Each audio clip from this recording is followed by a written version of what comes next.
હરસિદ્ધિ એક દિશા શૂન્યથી સર્જન તરફમાં આપ સૌ મિત્રોનું હાર્દિક સ્વાગત છે। મિત્રો, આજે આપણે ધોરણ 7 સામાજિક વિજ્ઞાનનું પ્રકરણ 7 ભક્તિયુગ, ધાર્મિક સમુદાયો અને વિચારકો વિશે ચર્ચા કરવાના છીએ। મિત્રો, જો આપણે સાંસ્કૃતિક ઘટનાક્રમ જોઈએ તો એ દરમિયાન એક અગત્યની જે ચળવળ છે એ ચળવળમાં ભક્તિ અને સૂફી ચળવળનો સમાવેશ થાય છે।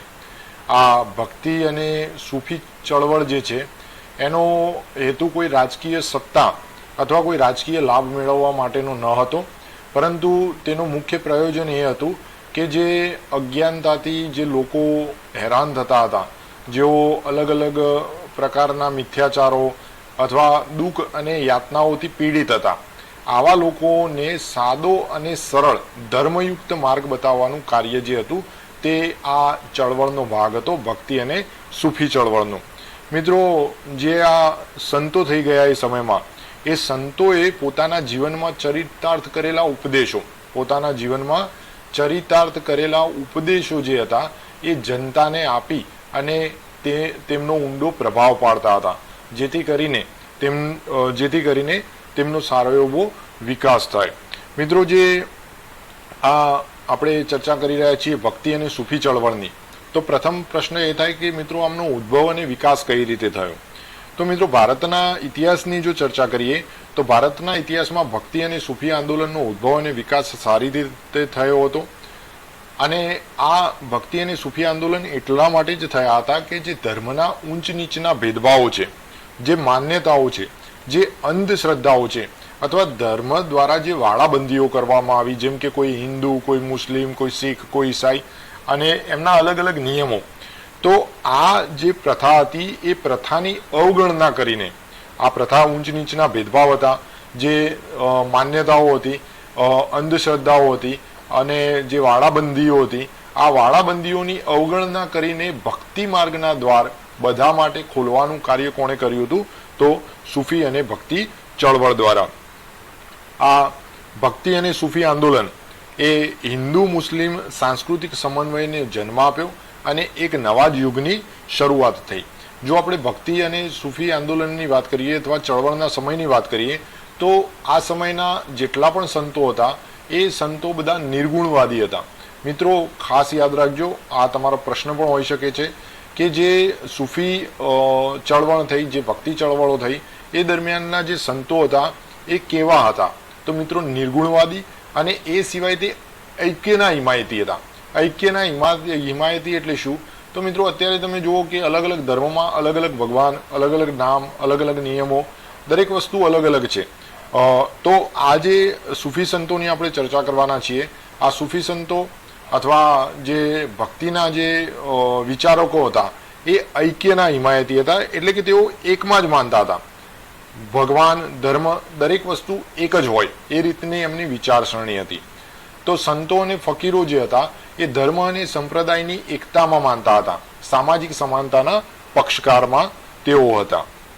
આગળ ઉદ્ભવ અને વિકાસમાં ચર્ચા કરીએ મિત્રો, તો જે સંતો થઈ ગયા, જે તેઓ ઈશ્વર નિર્ગુણ, નિરાકાર અને અવર્ણનીય છે। આ જે સૂફી સંતો થઈ ગયા, જે ભક્તો થઈ ગયા, એમના મત મુજબ એમનું કહેવું એમ છે કે જે ઈશ્વર હોય છે, ભગવાન હોય છે, તે નિર્ગુણ, નિરાકાર અને અવર્ણનીય હોય છે। એટલે કે તમે ભગવાનનો આકાર આ દુનિયામાં કોઈએ ભગવાન જોયા નથી, એ સનાતન સત્ય છે, બરાબર? તો આ લોકોની વાત એકદમ સાચી હતી। અને જે મૂર્તિ પૂજાઓ છે અથવા ક્રિયાકાંડ છે, આ દરેકના જે આ સૂફી સંતો થઈ ગયા, જે ભક્તિ યુગના સંતો થઈ ગયા, એ આ મૂર્તિ પૂજા અને ક્રિયાકાંડના વિરોધીઓ હતા, વિરોધ કરતા હતા। તેમણે જે ઉપદેશ છે, આપણે વાત કરીને, તેમને પોતાના જીવન જે દિનચર્યા છે, દિનચર્યામાંથી જે શીખ્યા એના ઉપરથી તેમણે લોકોને ઉપદેશો આપ્યા। આ ઉપદેશો તેમણે સાદી ભાષામાં આપ્યા। સાદી ભાષામાં આપવાનું કારણ શું છે? તો જેથી લોકો સમજી શકે। આ સિવાય લોકો સુધી આ માહિતી પહોંચી જાય એ માટે તેમણે સાહિત્ય અને પદોની રચના કરી। આપણે ચર્ચા કરીશું મીરાબાઈના પદો વિશે, નરસિંહ મહેતાના પદો વિશે, ઘણા બધા આપણે આજે ભક્તિ જે સંતો છે એમના વિશે આપણે ચર્ચા કરવાના છીએ। તો આ લોકોએ જે ઉપદેશો આપ્યા હતા એ ઉપદેશો પણ સાદી ભાષામાં આપ્યા હતા, જેથી લોકો જે છે એ સરળતાથી એને સમજી શકે. એ સિવાય એના માટે સાહિત્ય અને પદોની પણ રચના કરી હતી, જેમ કે કબીરવાણી, જે હજુ પણ ચાલી રહી છે, અને એના જે દોહા છે એ દોહાઓ આપણા જીવન સાથે ખૂબ જ સંગત છે. તો એના કારણે લોકો જીવન જીવતા શીખી શકે. લોકોની બોલાતી જે ભાષા હોય એ બોલાતી ભાષામાં આ સાહિત્ય પદોની રચના કરવામાં આવી હતી. જે લોકોની બોલાતી ભાષા એટલે કે તમારી જે બોલી હોય એ બોલી મુજબ આ સાહિત્ય પદો તથા સરળ વાણીઓની રચના કરવામાં આવેલી, જેથી સમાજમાં ઐક્યવાદ પ્રસરી શકે. એટલે કે લોકો પણ જાણે કે કોઈ ધર્મ નથી, કોઈ અલગ અલગ ભગવાન નથી, સનાતન એક જ છે. તેઓ કહેતા કે બધા ધર્મોનો સાર એક જ છે, ઈશ્વર એક છે અને તે બધે વસેલો છે. બધા જ ધર્મોનો એક જ માર્ગ છે, ઈશ્વર સાથે અનુરાગ. જે સંતો સૂફી સંતો થઈ ગયા એ એમ જ કહેતા હતા કે તમે કોઈ પણ ધર્મ હોય, પરંતુ ઈશ્વર તો એક જ છે અને તે બધામાં વસેલો હોય છે, અને ઈશ્વર સાથે અનુરાગ એ બધાના ધર્મ માટેનો એક માર્ગ હોઈ શકે. હવે મિત્રો આપણે ચર્ચા કરીશું મુખ્ય સંતો અને તેમની વિચારધારણા વિશે. તો અહીં આપણે જે સંતો છે જેમાં ખાસ મિત્રો યાદ રાખજો શંકરાચાર્ય, એ પછી રામાનુજાચાર્ય, અલવાર નયનાર સંતો, અને જે આપણે આગળ ચર્ચા કરીશું ગુરુ નાનક વિશે, કબીરજી વિશે, તુલસીદાસજી વિશે, નરસિંહ મહેતા વિશે, એટલે ઘણા બધા આપણે સંતો વિશે આજે આપણે ચર્ચા કરવાના છીએ. તો મિત્રો આપણે મુખ્ય સંતો અને વિચારધારાની જ્યારે ચર્ચા કરીશું તો તેમાં પ્રથમ નામ આવશે મિત્રો શંકરાચાર્ય. શંકરાચાર્ય જે છે એ દક્ષિણ ભારતમાં ધાર્મિક સુધારણાની પ્રવૃત્તિ 8મી સદીમાં શરૂ કરી હતી. મિત્રો ખાસ યાદ રાખજો કે શંકરાચાર્ય જે થઈ ગયા એમના દ્વારા જે આ ધર્મ સુધારણાની પ્રવૃત્તિ છે એ ધર્મ સુધારણાની પ્રવૃત્તિ 8મી સદીથી શરૂ કરવામાં આવી હતી, અને તેમના પછી 250 વર્ષ બાદ જે શંકરાચાર્ય થઈ ગયા એમના પછી 250 વર્ષ બાદ રામાનુજાચાર્યએ ભક્તિ અંગે પ્રેરણા આપી હતી. આ જે વાત થઈ રહી છે મિત્રો તે દક્ષિણ ભારતની વાત થઈ રહી છે. આ સમયે દક્ષિણ ભારતમાં અલવાર અને નયનાર સંતોએ પણ ધાર્મિક આંદોલનોનો પ્રચાર પ્રસાર કર્યો હતો. ખાસ મિત્રો નામ યાદ રાખજો. એક તો પ્રથમ શંકરાચાર્ય, જેમણે દક્ષિણ ભારતમાં ધાર્મિક સુધારણાઓની શરૂઆત 8મી સદીથી કરી હતી. એમના બાદ 250 વર્ષ બાદ રામાનુજાચાર્ય આવ્યા, એમણે પણ ભક્તિ અંગે પ્રેરણા આપી હતી. એ સિવાય દક્ષિણ ભારતમાં અલવાર અને નયનાર સંતો જે થઈ ગયા તેમણે પણ ધાર્મિક આંદોલનોના પ્રચાર પ્રસાર માટે કાર્ય કર્યા હતા. હવે મિત્રો પ્રશ્ન થશે કે આ અલવાર સંતો એટલે શું અને નયનાર સંતો એટલે શું? તો મિત્રો ધર્મો સાથે દરેક વ્યક્તિ સંકળાયેલું છે. તો જો અલવાર સંતો વિશે મિત્રો ચર્ચા થાય તો જે અલવાર સંતો હતા એ વૈષ્ણવ હતા.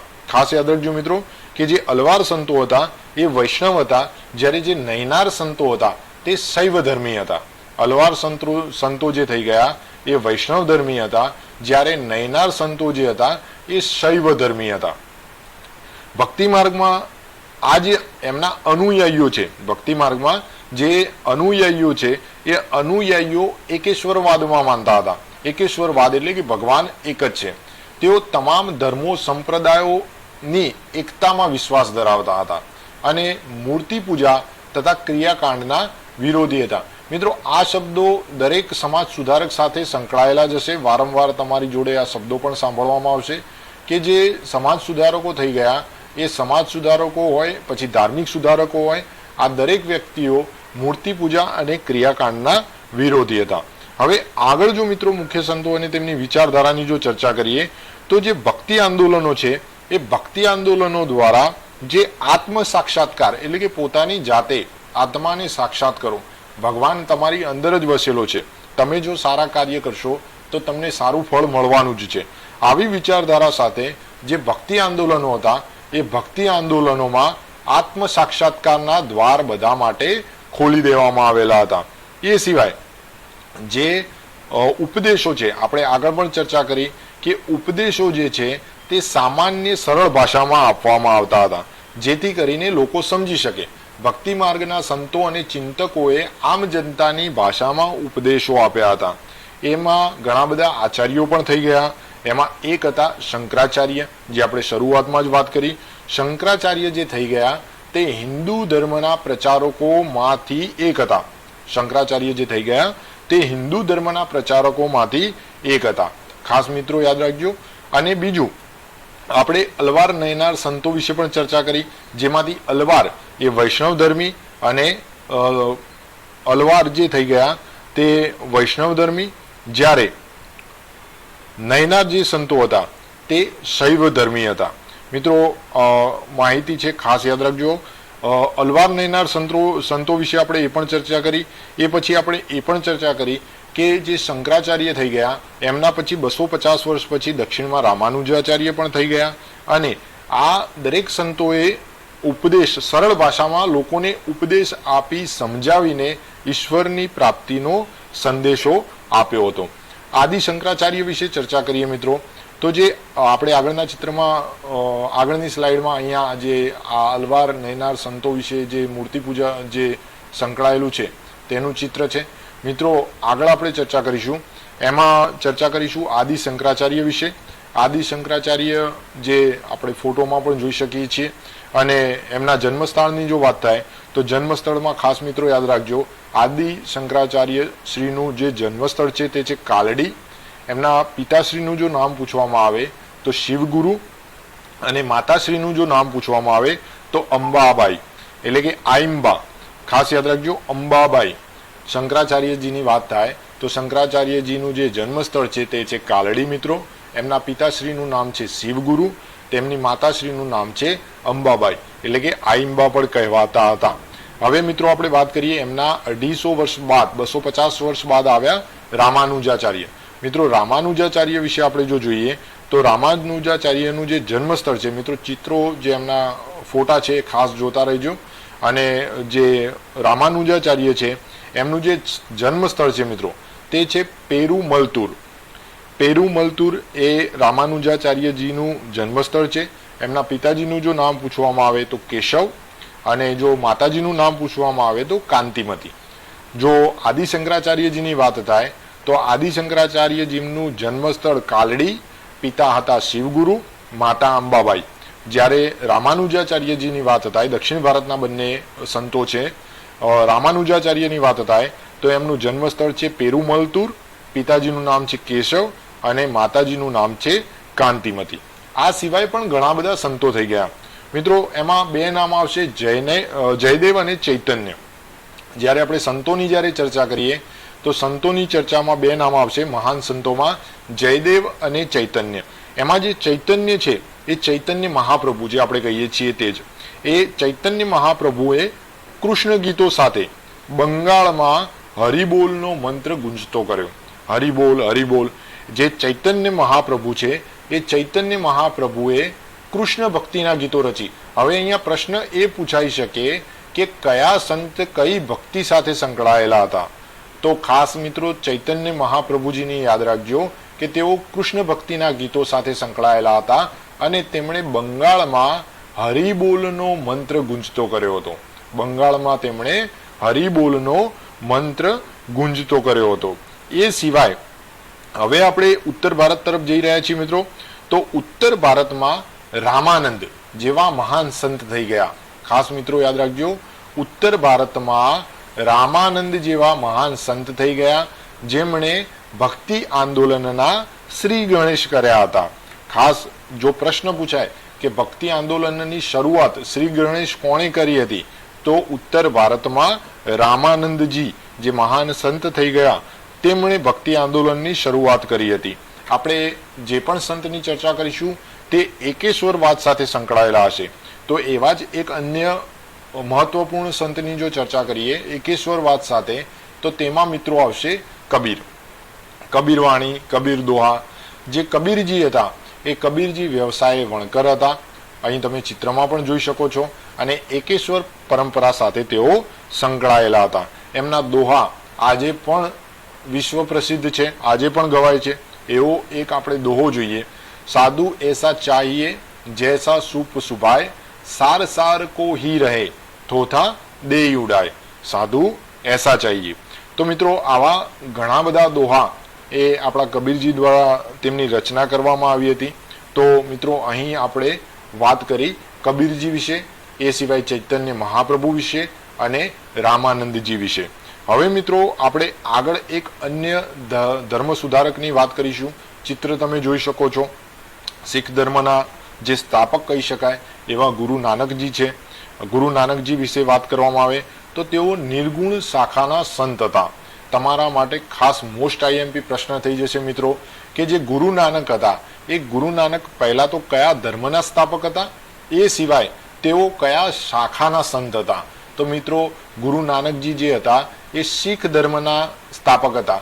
એટલે કે ગુરુ નાનકજીના જે અનુયાયીઓ એટલે કે શિષ્યો થઈ ગયા એ દરેક કોણ કહેવાશે? શીખ કહેવાશે. એ સિવાય જો શાખાની વાત કરવામાં આવે તો ગુરુ નાનકજી જે હતા એ નિર્ગુણ શાખાના સંત હતા. ગુરુ નાનકજી કઈ શાખાના સંત હતા? નિર્ગુણ શાખાના સંત હતા.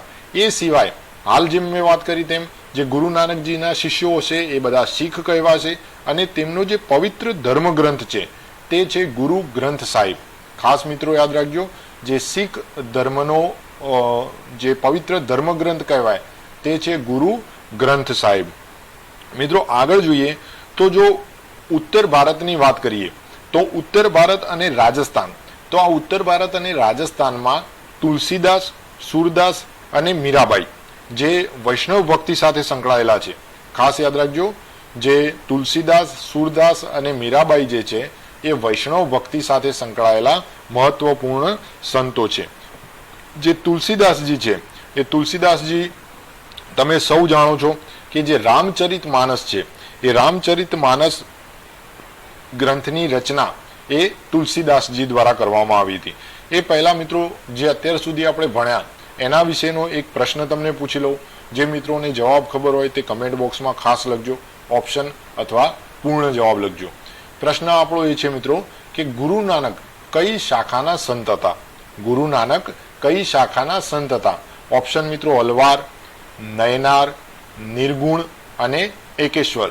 એ સિવાય કમેન્ટ બોક્સમાં મિત્રો તમે એ પણ લખી શકો કે અલવાર કયા ધર્મ સાથે સંકળાયેલું છે, નયનાર કયા ધર્મ સાથે સંકળાયેલું છે અને એકેશ્વર શું છે, જેથી કરીને તમે જે ભણ્યા એ તમારું પુનરાવર્તન થઈ જાય. મિત્રો આગળ વધીશું આપણા ભાગ ઉપર. આપણે ચર્ચા કરી રહ્યા હતા કે ઉત્તર ભારત અને રાજસ્થાનમાં તુલસીદાસ, સુરદાસ અને મીરાબાઈ જે થઈ ગયા તેઓ વૈષ્ણવ ભક્તિ આંદોલનના સંતો છે. તો પ્રથમ આપણે ચર્ચા કરવા જઈ રહ્યા છીએ તુલસીદાસજીની. ચિત્રમાં પણ તમે જોઈ શકો છો.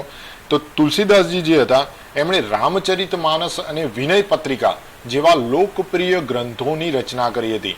મિત્રો ખાસ યાદ રાખજો, રામચરિત માનસ અને વિનય પત્રિકા. આ વિનય પત્રિકા જે છે એ પરીક્ષામાં ઘણીવાર શાળાની પરીક્ષા એ સિવાય જે કોમ્પિટિટિવ એક્ઝામ હોય, સ્પર્ધાત્મક પરીક્ષા હોય એમાં ખાસ પૂછાતું રહે છે કે આ વિનય પત્રિકા ગ્રંથની રચના કોણે કરી હતી? તુલસીદાસજી જે હતા તેઓ યુવાનીમાં જ સંત બની ગયા હતા અને તેમણે આ રામચરિત માનસ અને વિનય પત્રિકા જેવા લોકપ્રિય ગ્રંથોની રચના કરી હતી. અને જે આ રામચરિત માનસ છે એ આજે પણ પહેલા જેટલો જ લોકપ્રિય છે. મિત્રો હવે આપણે થોડું ગુજરાત તરફ આવીશું. તો ગુજરાતમાં મિત્રો નરસિંહ મહેતા ખૂબ જ લોકપ્રિય સંત થઈ ગયા. નરસિંહ મહેતા જે છે એ પણ કૃષ્ણ ભક્તિ સાથે સંકળાયેલા છે. ગુજરાતની જે પ્રજા છે એ ગુજરાતની પ્રજાને ભક્તિ તરફ લઈ જવાનો મહત્વનો ફાળો જે છે એ નરસિંહ મહેતાજી છે. એમના જે પરોઢિયાના ગીતો જે છે એ અને જે એમના પ્રભાતિયા જેને આપણે કહીશું એમના જે પદો જે છે, એક મહત્વનું ખૂબ જ સુંદર ગીત જે આપણા મહાત્મા ગાંધીજીને ખૂબ જ પસંદ હતું, વૈષ્ણવજન તો એને કહીએ જે પીડ પરાઈ જાણે રે. આવા અગત્યના મહત્વના ભજનોના જે રચયિતા હતા એવા નરસિંહ મહેતાજી વિશે આપણે ચર્ચા કરીશું. તો ગુજરાતમાં ભક્તિ રસથી પ્રજાને તરબોળ કરનારા અને 15મી સદીમાં જે થઈ ગયા એવા સંત નરસિંહ મહેતાજી જે છે એમનો ફાળો ખૂબ જ અનન્ય છે. 15મી સદી એટલે મિત્રો યાદ રાખજો 1401 થી 1500 એ 15મી સદી કહેવાય. તો જે નરસિંહ મહેતાજી જે છે એ 1412 થી 1480 એમનો જે જન્મ સમય 1412 અને એમનો જે સ્વર્ગે સિધાર્યા એ સમય 1480. તો એ સમય જે છે એ ગુજરાતી ભાષાના આદિકવિ તરીકે પણ નરસિંહ મહેતાજી ઓળખાય છે. એમનો જન્મ તળાજામાં થયો હતો. આ તળાજા એ ભાવનગર જિલ્લામાં આવેલું છે અને તે પછી તેઓ જુનાગઢ જઈને વસ્યા હતા. તેઓ જે જ્ઞાન અને ભક્તિપૂર્ણ પદો તથા પ્રભાતિયા, આ પદો અને પ્રભાતિયા દ્વારા લોક જન સમાજ ઉપર ખૂબ જ ઊંડી અસર પાડી હતી. એ સિવાય જે વૈષ્ણવજન તો તેને કહીએ એ જે ભજન છે એ પણ ખૂબ જ લોકપ્રિય બન્યું હતું. એ સિવાય જો નરસિંહ મહેતાજી વિશે આપણે ચર્ચા કરીએ તો તેઓ સંસારના હતા. એમને પત્ની, દીકરી, પૂરા સંસારથી તેઓ સંસારમાં રહેલા હતા, છતાંય તેઓ સંસારના રંગોથી ઉપર હતા. તેમણે ખાસ જે છૂવાછૂત અને જ્ઞાતિભેદ જે છે, જ્ઞાતિભેદ, એ જ્ઞાતિભેદનો ખાસ વિરોધ કર્યો હતો. તેઓ દરેકના ઘરે જઈને ભજન કરતા હતા અને હરિનું ભજન કરનારને તેઓ હરિજન કહેતા. તેમનો મન હરિનો જન, હરિજન કહેતા. પક્ષાપક્ષીમાં તેઓ માનતા ન હતા. પરમેશ્વર, સમદૃષ્ટિ, સર્વમાન જેવા ગુણો ઉપર તેઓ કાર્યરત હતા. કૃષ્ણ ભક્તિ વિશે તેઓ કહેતા હતા કે કૃષ્ણ ભક્તિનો મહિમા ગાતા તેમણે કહ્યું હતું કે શ્રી કૃષ્ણ ભક્તિના સહારે મનુષ્ય ગમે તેવી આપત્તિઓ પાર કરી શકે છે. શ્રી કૃષ્ણ ભક્તિ દ્વારા તેઓ કોઈ પણ જે આપત્તિઓ જીવનમાં આવતી હોય એ દરેક આપત્તિને તેઓ પાર પાડી શકે છે. અને પોતાનું જે નરસિંહ મહેતાજીનું જે જીવન છે, તમે આપણે નેક્સ્ટ વિડીયો બનાવીશું જો સમય મળશે તો, એ મુજબ કે નરસિંહ મહેતાજીનું પોતાનું જો જીવન જોઈએ તો કુંવરબાઈનું મામેરું, આ દરેક વખતે તેઓ કૃષ્ણ ભગવાનની ભક્તિ સાથે સંકળાયેલા છે એવું ત્યાં આગળ દર્શાવેલું છે. એટલે કે મનુષ્ય કોઈ પણ આપત્તિમાં પોતે પણ એક ઊંડી સ્વીકારો મારા મહારાજ રે. તો આવા ઘણા બધા ભજનો અત્યારે ચાલી રહ્યા છે અને એમના આધારે તેમણે પોતાનું જ ઉદાહરણ મૂકેલું છે કે શ્રી કૃષ્ણની ભક્તિ દ્વારા તેઓ ગમે તેવી આપત્તિ હોય તો તે પાર કરી શકે છે. અને એમના દ્વારા જે પદોની રચના કરવામાં આવી એ પદોને પ્રભાતિયા કહેવાય છે.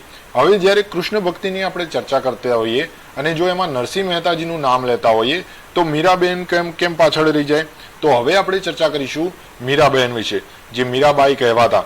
મીરાબાઈ જે હતા એ રાજપૂત દીકરી હતા, રાજપૂત રાજકુમારી હતા, જેઓ મેળતાના હતા. ખાસ મિત્રો યાદ રાખજો કે મેળતા રાજવીના પુત્રી હતા મીરાબાઈ.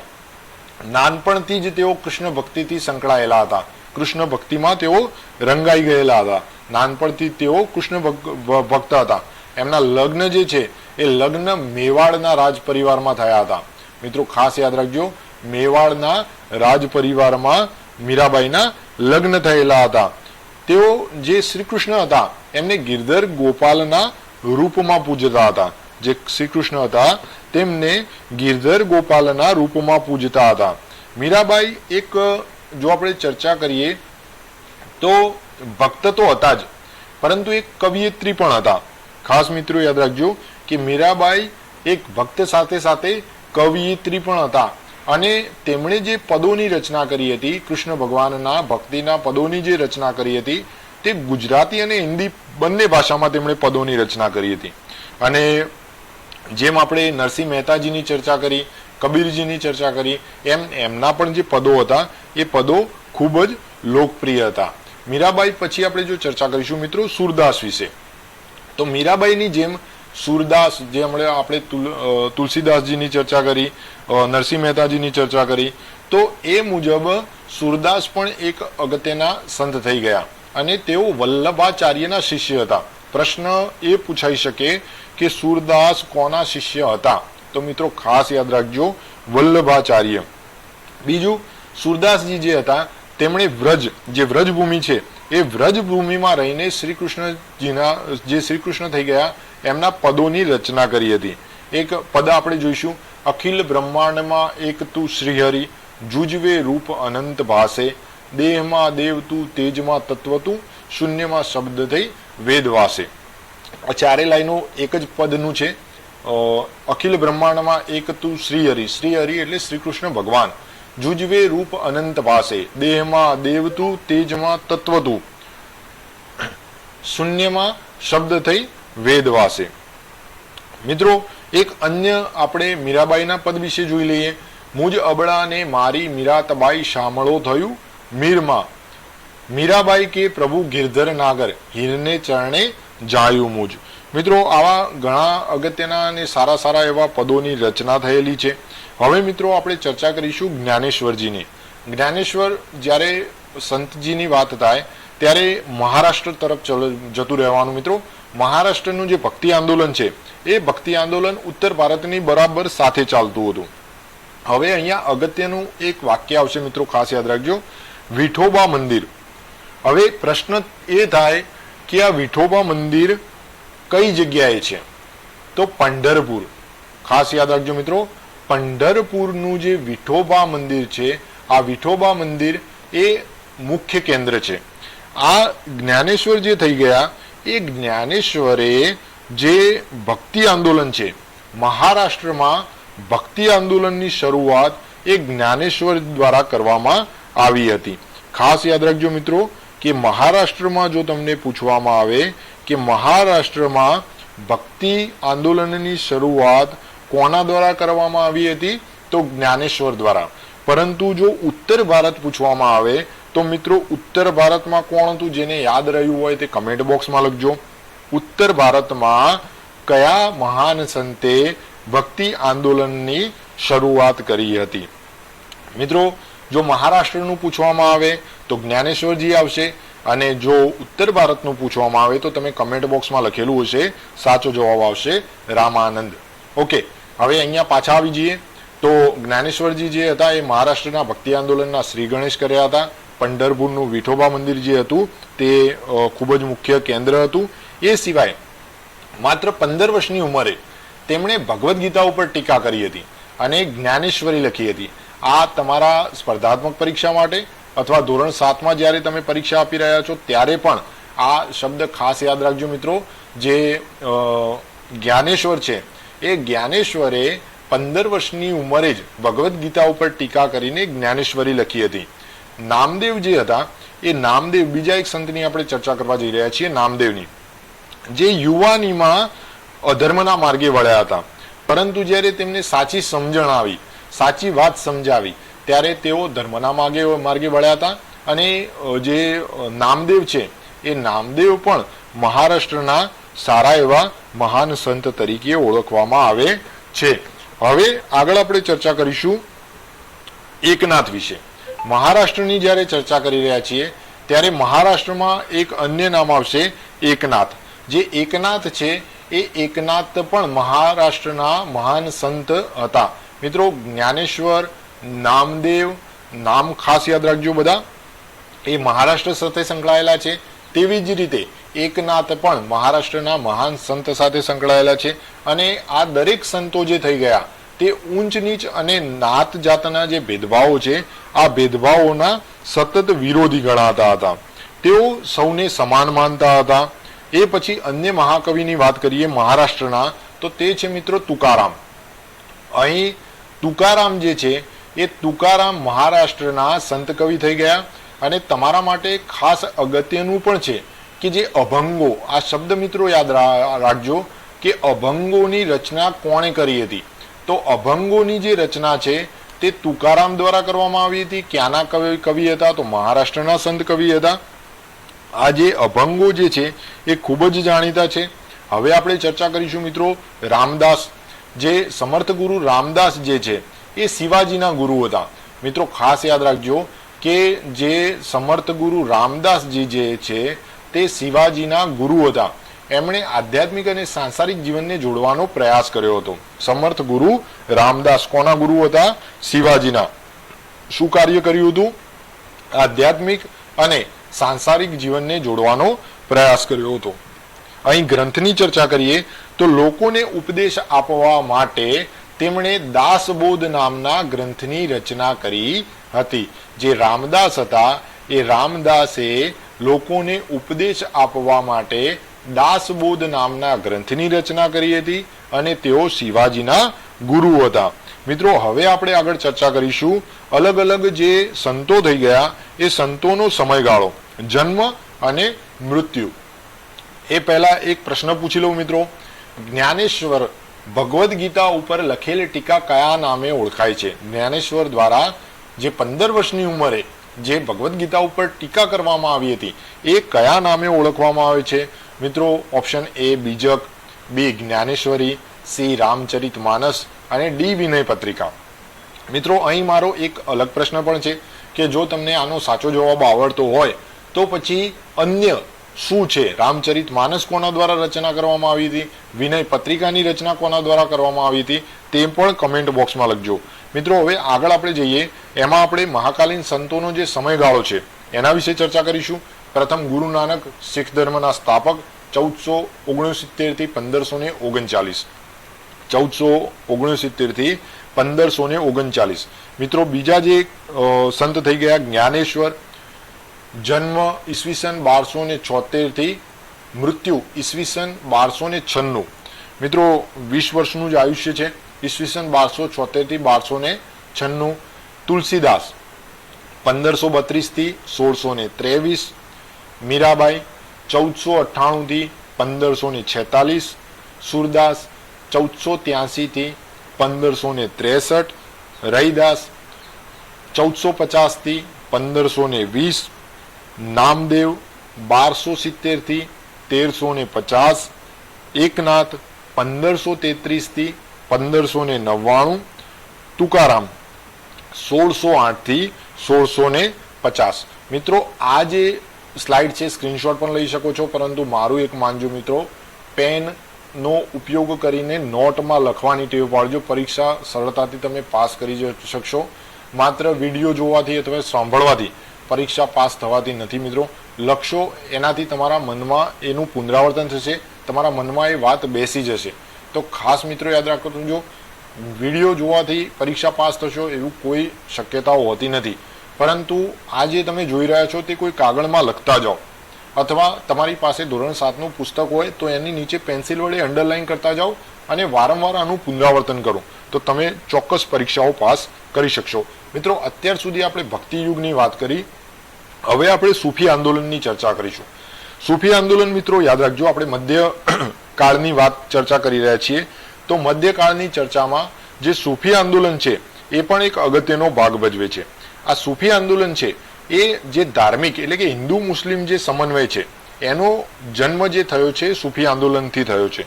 મિત્રો જો પ્રાચીન કાળની ચર્ચા કરીએ તો પ્રાચીન કાળથી જ ભારતમાં વિવિધ સંસ્કૃતિઓ આવેલી છે અને મિલન સ્થળ ભારતમાં વિવિધતામાં એકતા પહેલેથી જ કહેવાય છે.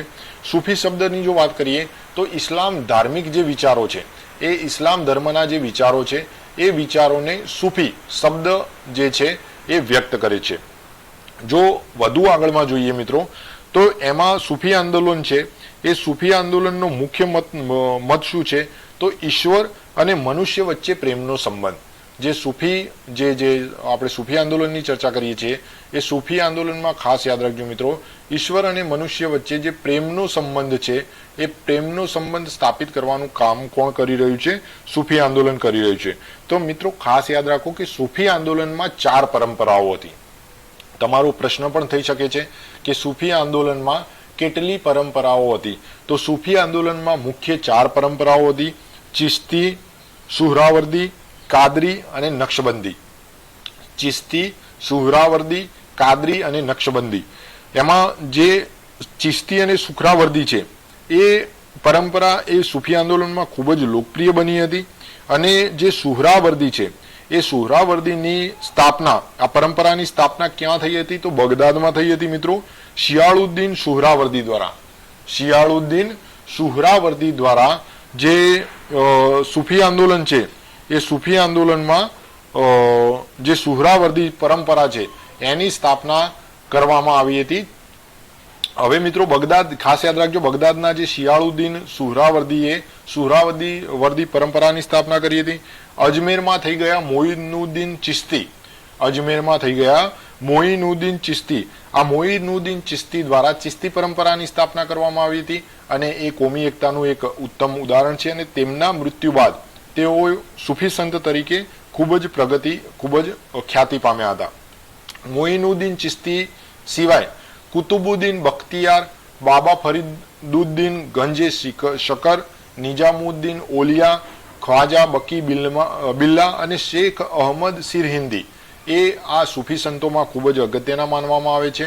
દક્ષિણ ભારતમાં શેખ બુરહાનુદ્દીન ગરીબ ખૂબ જ લોકપ્રિય ચિશ્તી સંત તરીકે ઓળખવામાં આવે છે. અજમેરમાં ખાસ યાદ રાખજો મિત્રો, મોઇનુદ્દીન ચિશ્તી દ્વારા ચિશ્તી પરંપરાની સ્થાપના કરવામાં આવી હતી.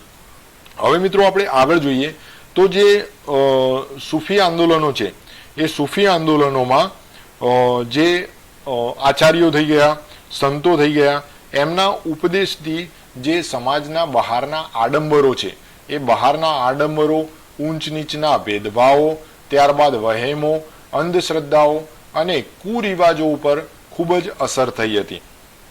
એ સિવાય જે ધર્મના સાચો અર્થ છે એ વ્યક્તિ પહેલા નહોતો સમજી શકતો, એ હવે સમજવા લાગ્યો છે. એ સિવાય ઈશ્વર સર્વેનો છે. પહેલા એવું કહેવાતું મંદિર મારું છે, ભગવાન મારો છે, અત્યારે ઈશ્વર સર્વેના છે, અને આવી પ્રકારની શ્રદ્ધા લોકોમાં પ્રસરાવા લાગી.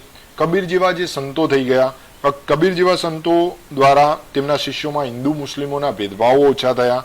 એ સિવાય જો આંદોલનની અસર કરીએ તો વાત કરીએ તો ઊંચ નીચના જે ભેદભાવો છે તેના ઉપર ખૂબ જ પડવા લાગી. એ સિવાય જે સંતો છે એ સંતો નાત જાત ભૂલીને દરેકને પોતાના શિષ્યો બનાવવા લાગ્યા અને એની પણ ખાસ અસર થવા લાગી.